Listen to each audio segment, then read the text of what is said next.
پروردگار کو پسند ہے وہ ہے اول وقت پہ نماز. اسی طرح جو دوسری چیز پروردگار کو پسند ہے وہ ہے والدین کے ساتھ حسن سلوک. رسول خدا فرماتے ہیں جو شخص صبح اٹھا اور اس نے اپنے والدین کی چہرے کی زیارت کی، خدمت بھی نہ کی، کچھ نہیں کیا، تو اس پہ صبح سے لے کے شام تک کے لیے جنت پہ 2 دروازے کھل جاتے ہیں. اور رسول خدا فرماتے ہیں بدبخت ہے وہ شخص جسے پروردگار نے ماں باپ دیے لیکن ان کی دعائیں نہ لیے بغیر جنت میں نہ جا سکا.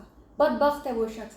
ایک رسول کے سب سے بڑے صحابی ہیں اور صحابی پہ مقام آ پڑا کہ ان کی زوجہ کہا یا رسول اللہ علقمہ کی زبان پہ کلمہ جاری نہیں ہو رہا، موت کی حالت کو پہنچ گئے. تو رسول اللہ خدا نے کہا ان کے ماں باپ میں سے کون ہے؟ تو ان کی زوجہ نے کہا کہ ماں زندہ ہے. کہا راضی ہے کہ ناراض ہے؟ تو انہوں نے کہا کہ ناراض ہے. رسول خدا نے کہا کہ ان کی ماں کو میرے پاس بھیجو.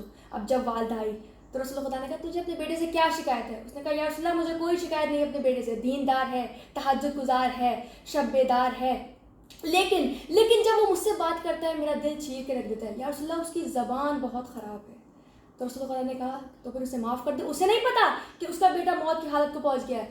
اس نے کہا یا رسول اللہ میں اسے معاف نہیں کروں گی، اس نے میرا بہت دل دکھایا. تو رسول خدا نے کہا بلال لکڑیاں جمع کرو اور اسے آگ میں ڈال دو. اس نے کہا یا رسول اللہ کیا کہتے ہیں، اسے آگ میں ڈالیں گے؟ کہا تو اسے معاف نہیں کر گی، جب تو نے اسے معاف نہیں کرے گی تو جہنم میں جائے گا، میں اسے جلا دوں گا تو پھر جہنم سے بچ جائے گا. اس نے کہا رسول اللہ اگر ایسی بات ہے تو میں نے اسے معاف کیا. تو جب رسول خدا اس کا جنازہ پڑھا کے آنے لگے تو رسول خدا نے کہا سن لو، جس نے اپنے ماں باپ کی نافرمانی کی اس پہ اللہ کی لعنت، فرشتوں کی لعنت، زمین آسمان کی لعنت، نہ اس کی نماز قبول ہے نہ اس کے روزے قبول ہیں. تو اپنے ماں باپ کی اہمیت کو سمجھو. اور پتہ ہے عجیب بات کیا ہے کہ جب ایک شخص نے رسول خدا سے پوچھا کہ یا رسول اللہ قیامت کب آئے گی، رسول خدا نے کہا کہ یہ تو اللہ جانتا ہے. کہا یا رسول اللہ کوئی نشانی ہی بتا دیں.